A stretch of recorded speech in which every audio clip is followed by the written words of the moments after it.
At the beginning of the story, a dead body hangs from a tree near a river in a deserted area in 1830. Soon after, Augustus Landor, a retired policeman, is seen washing his hands on the riverbank. Landor lives alone in a small riverside house, haunted by the death of his wife and the disappearance of his daughter, which drove him to alcohol. Members of a military academy visit him because the dead body belonged to one of their students. Impressed by Landor's past success in solving complex cases, the academy's captain and colonel ask him to investigate. Although aware of Landor's troubled personal life, they trust his expertise. At the academy, the colonel explains that a student named Fry was found hanging the previous night. However, when Fry's body reached the hospital, his heart had been removed. Dr. Marquis examines the body and tells Landor that the heart was cut out cleanly by someone skilled with anatomy, though not necessarily a surgeon. Landor visits the site where Fry died and questions the soldier who discovered the body. The soldier says he heard a scream while patrolling, then found Fry hanging, though his feet still touched the ground. He saw no one else nearby. Landor smiles slightly and dismisses him before returning to the hospital with the captain. Landor examines Fry's body and finds a deep head wound and bruises on his hands, suggesting he tried to resist before being hanged, proving it wasn't suicide. When the doctor arrives, he's shocked he missed such a major injury. Together, they open Fry's clenched fist and find a piece of paper with mysterious letters, which could be a key clue. As Landor prepares to leave, the captain stops him, requesting that he investigate the case secretly to protect the academy's reputation. He also warns Landor to stay sober, aware of his drinking problem. Landor agrees and begins investigating. Back at the crime scene, he searches for more clues and meets a cadet named Edgar, who has been conducting his own inquiry. Edgar claims Fry's killer is a poet and then walks away. Landor later interrogates the constable who guarded Fry's body the night his heart was stolen. The man says an officer relieved him at 2:30 a.m., but it was too dark to see his face.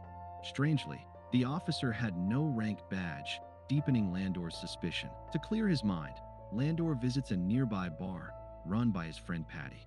She appears upset and reveals she knew Fry personally and is heartbroken by his death. When Landor asks how she learned of it, she quietly points toward a man sitting in the corner of the bar. Landor sees that the man Patty pointed out is Edgar, the same cadet who said Fry's killer was a poet. When Landor asks why, Edgar replies in his poetic style that only a poet could conceive of stealing someone's heart. He adds that he himself is a poet and understands how a poet thinks. Landor realizes Edgar is drunk. As he prepares to leave, Edgar stops him and shares a secret. Fry once had a fight with his roommate, though no one knows the reason. The next day, Landor and the captain question two soldiers, one of whom was Fry's roommate. The roommate insists it wasn't a serious fight.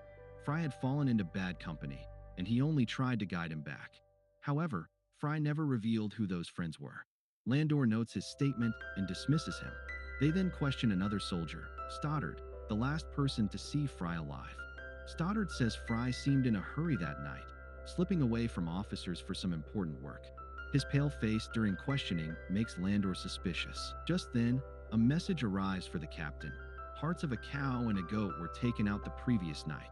Enraged, the captain orders a full lockdown of the academy. Despite this, Landor meets Edgar outside. Landor assumes Edgar knew Fry, but Edgar admits he didn't. Landor proposes they work together, and Edgar agrees. Landor gives him the torn letter found in Fry's hand, asking him to decipher it. That night, Edgar arrives at Landor's house with part of it decoded. The letter, written by the killer, had invited Fry to the place of his death under false pretenses, proving Fry knew his murderer well. That's why Edgar agreed to meet Landor without hesitation. Landor is impressed by his insight, but parts of the letter remain unclear. Together, they work to decode it, and finally conclude that the sender was likely a woman, believing Fry would only leave the academy late at night for one. Edgar says if the killer is a woman, he might have seen her before. He then confides that his mother died 20 years ago, yet her spirit still talks to him, reciting poems he writes in his diary. One morning, after writing a poem about a guilty girl, Edgar saw a girl outside his window who looked just like the one in his poem, making him believe she might be the killer. Landor finds this hard to believe and suspects Edgar might be delusional. That night, While with the bartender Patty, Landor asks about Edgar. She tells him Edgar is a kind boy with no family and imagines his mother's presence to ease his loneliness. Landor feels sympathy for him, understanding the pain of isolation. The next day, while investigating at the hospital, Landor wonders why someone would keep another person's heart. After deep thought, he suspects the murders are linked to black magic. He writes to Edgar, asking to meet at an old deserted house.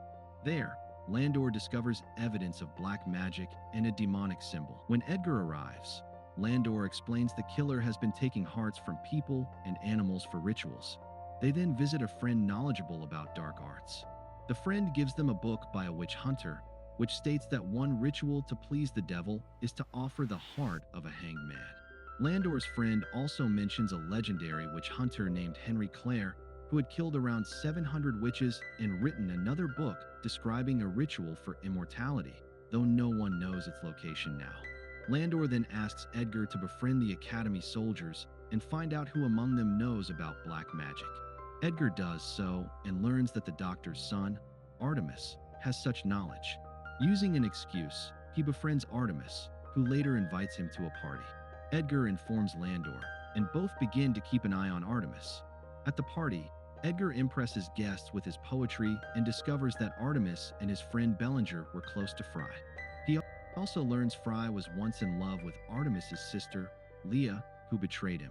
Meanwhile, while Landor sleeps, he hears crying and sees a vision of his lost daughter, who vanishes moments later.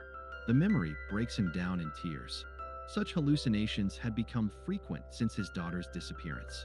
The next morning, during Fry's funeral, Fry's mother gives Landor her son's diary, hoping it might help. The diary is written in secret code, but Landor begins decoding it patiently. At the same time, Edgar grows closer to Leah, the same girl he once saw outside his window. He invites her to meet at a deserted spot to learn more about her, but after seeing her innocence, he falls for her instead. Suddenly, Leah suffers an epileptic attack, collapsing to the ground. Terrified, Edgar watches as she recovers moments later. That night, after much effort, Landor finally deciphers Fry's diary entries. Meanwhile, as Edgar leaves the academy, he senses someone following him. When he turns, no one is there, until Bellinger suddenly attacks and warns him to stay away from Leah. Bellinger was also in love with Leah and disliked Edgar's growing closeness to her. Just then, Landor arrives and beats Bellinger, forcing him to leave. Edgar, furious, warns that if Bellinger interferes again, he will kill him.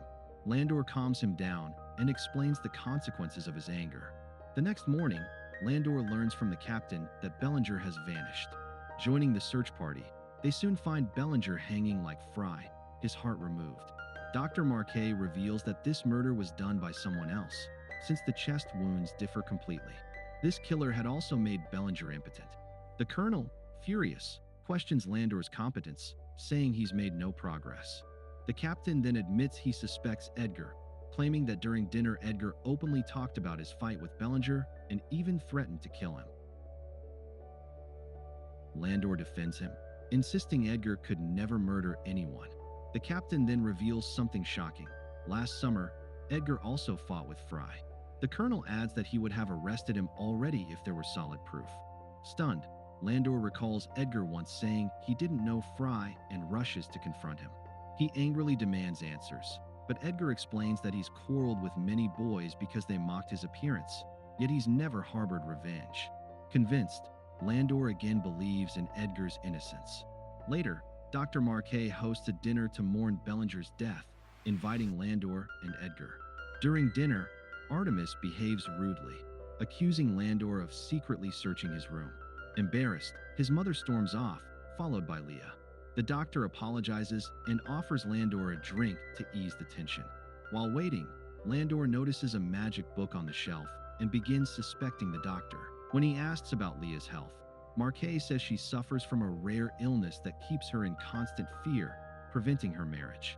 Soon, Artemis calls them to hear Leah play piano, but Landor slips away, pretending to get fresh air, and sneaks into Artemis's room.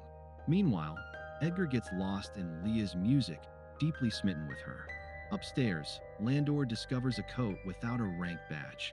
the same type worn by the mysterious officer seen by the guard. Mrs. Marquet enters and is startled by the find. When Landor brings the coat downstairs, the doctor claims it belonged to his deceased brother and doesn't know how it got there. Landor tells him it was in Artemis's room. Before anyone can respond, the captain arrives announcing another disappearance. Stoddard, the same cadet who last saw Fry and had nervously spoken to Landor. Hearing the news, Landor immediately joins the team searching Stoddard's room. After examining it, he concludes Stoddard wasn't kidnapped but fled the academy himself, as all his belongings were missing. Landor suspects that Stoddard, Bellinger, and Fry were close friends. After seeing Fry and Bellinger's deaths, Stoddard likely panicked, fearing he'd be next, and ran away. Because of the coat found in Artemis's room, suspicion turns toward him, but with no solid proof, Landor requests more time from the colonel to find evidence. Meanwhile, Edgar meets Leah and recites a poem to her. Leah takes him for a walk, deepening their bond. On the other side, Landor visits his friend again, who reveals that Henry L. Cleric, the author of the Immortality book, was actually a devil worshipper. He even shows Landor a portrait of Henry, which Landor instantly recognizes. He rushes to the doctor's mansion and recalls seeing both that portrait and the black magic book there, written by Henry himself. Convinced now that the doctor's family is behind the dark events, Landor confronts and threatens the doctor, demanding the truth. Terrified, the doctor confesses that Leah suffers from a fatal illness with only 3 months to live. Desperate to save her, he tried every treatment, but nothing worked. Then Leah claimed that her ancestor, Henry L. Cleric, spoke to her and taught her a ritual for immortality. The doctor says after performing it, Leah began to recover, so the whole family joined in the dark practice. While the doctor confesses, Leah, her mother, and brother are already completing the ritual. They have taken the unconscious Edgar to an old house, preparing to sacrifice him by offering his heart to the devil. Leah, holding Fry's preserved heart, offers it first, then marks her forehead with Edgar's blood and starts chanting a spell.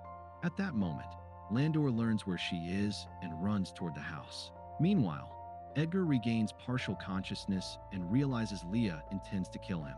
Yet, blinded by love, he's ready to die for her sake. As Leah raises the knife to cut out his heart, Landor bursts in. Startled, Leah and her family threaten him with a knife, warning him to stay back. Suddenly, a candle topples over, setting the entire house on fire. A fight breaks out between Artemis and Landor while Leah keeps chanting the spell. Suddenly, a burning beam crashes down, injuring Leah badly. Artemis rushes to save her, giving Landor a chance to carry the unconscious Edgar out of the flames. As Leah's parents focus on saving her, another section of the burning house collapses. Landor manages to rescue the doctor's wife, but Leah and Artemis are burned to ashes. Watching Leah die leaves Edgar severely traumatized. Later, Edgar is admitted to the Academy Hospital. Dr. Marquet resigns, and the captain and colonel thank Landor for solving the case and apologize for doubting him. After finishing his duty, Landor returns home, but the story doesn't end there. A few days later, Edgar, now recovered, visits Landor, claiming to have learned the truth about his daughter's death. Furious, he confronts Landor, revealing that the handwriting on Fry's death letter matches Landor's writing. This proves Landor himself lured Fry to his death. To explain, Landor confesses everything. His daughter hadn't run away. She took her life after being raped by 3 cadets from the academy. Knowing this, Landor vowed revenge. He already had Fry's locket, proof of his involvement. Disguising his plan, Landor wrote a letter in Patty's name and called Fry to a secluded place, knocked him unconscious, and hanged him. When Fry refused to name his friends, Landor fled as someone approached. Ironically, Dr. Marquet removed Fry's heart that night for his ritual, helping Landor hide his crime. When the Academy appointed Landor to investigate Fry's death, he used the opportunity to cover his tracks, blaming everything on black magic. To strengthen this lie, he killed animals and removed their hearts himself. While decoding Fry's diary, he discovered the second culprit, Bellinger, and murdered him too, making it look like another ritual killing. Before dying, Bellinger revealed the third name, Stoddard, but Stoddard fled the academy in fear. When Edgar asks why Landor didn't hunt Stoddard, Landor replies that he lost the will to kill again, hoping Stoddard would live consumed by guilt. In this way, Landor fooled the Academy and avenged his daughter. He felt no remorse because every act was for her.